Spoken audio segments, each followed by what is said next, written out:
Te, bakit yung pinagkalat? Anong pinagkalat? Ate, nakakasama ka naman loob, ate. Bakit? Ate, pinagkalat mo. Ano ba yun? Ate, kapitbahay namin din nalaman na. Na Nalaman ano? na may atraso ako sa'yo. Bakit nalaman niya? Eh, hindi ko nga sinasabi sa kanya. Yung kapitbahay mo. Oo, yung kapitbahay namin. Eh, yung anak no, nagpunta yun dito eh. Tinatanong ako eh. Na, Tinatanong ko, umuutang ka daw ba dito? O, di Tapos sinagot ko. dapat hindi mo sinabi, te. O, bakit? Kasi te, hindi niya alam na umutang ako sa'yo eh. Di ba? Eh, malay ko. Ate, paano ngayon yan? May usapan kami ngayon. Oh, Ngayon kasi rin ko sa kanya. Pumunta ako sa bahay nila, hindi ako nakarinig. Daw pinautang. Kasalanan mo yan, te. bakit kasalanan ko?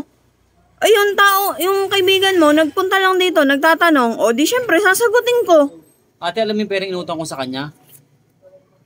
Panapal ko sa'yo yun, te. Pambayad ko sa'yo yun.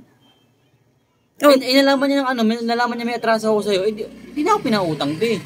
Kasi ang alam niya kasi, te, hindi ako umutang sa iba, sa kanya lang. Bakit kasi sinabi mo na umutang ako sa'yo? Tapos nalaman pa niya na ilang buwan utang ko sa'yo bago ko bayaran. Eh, bakit? Totoo naman ah. At hindi, dapat kasi yung mga ganun bagay, hindi na dapat ipagsabi sa ibang tao yung ganun. Dapat iprebasin mo na lang sa sarili mo yun. Hindi ka ba nahihiya? Ba't ako mahiya? Hindi naman ako may utang. Eh, paano ngayon kami?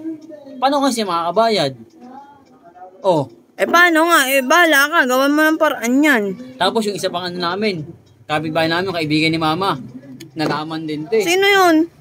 Yung may simbo na na Marites, nalaman din. Eh, hindi ko naman kilala yun eh. Malay ko ba dun? Diyos ko, ate naman. Hindi ko naman nakakausap yun ah. Alam mo nangyari sa amin, te? Nasira kami sa pinagkakakutangan namin. Ang dami namin inutangan, te, oh. Lahat sila, te, hindi alam na umutang kami sa ibang tao din. Hindi namin sinasabi sa kanila, eh. Hindi ko nakasalanan yun ha, pangasa.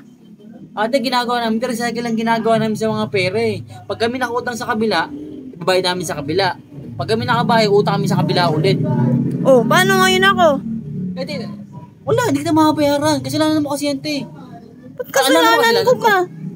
Ate naman, di mo ako alang kasalanan ko. Di mo ba ako naintindihan? Alam nga naman nung nagtanong sa akin, magsinungaling ako. Dapat ganang ginawa mo. Kasi para sa Ayos ka. Ate, para sa kapakanan ko yun.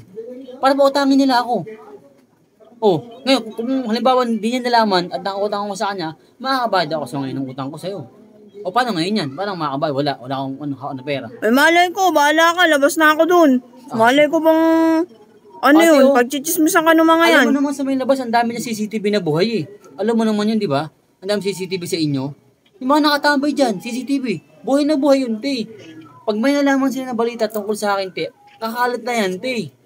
Parang email yan, te, napakabilis. Eh, bahala ka na dun, wala na ako dun. Oh, di paano ngayon yan? Hindi kita makabayaran ngayon. Kasalanan mo yan, ha? Hindi ko kasalanan yan. Ay, hindi, gawa mong paraan yan, pangas. Hindi ko gagawa ng paraan, te, kasi kasalanan mo yan, te.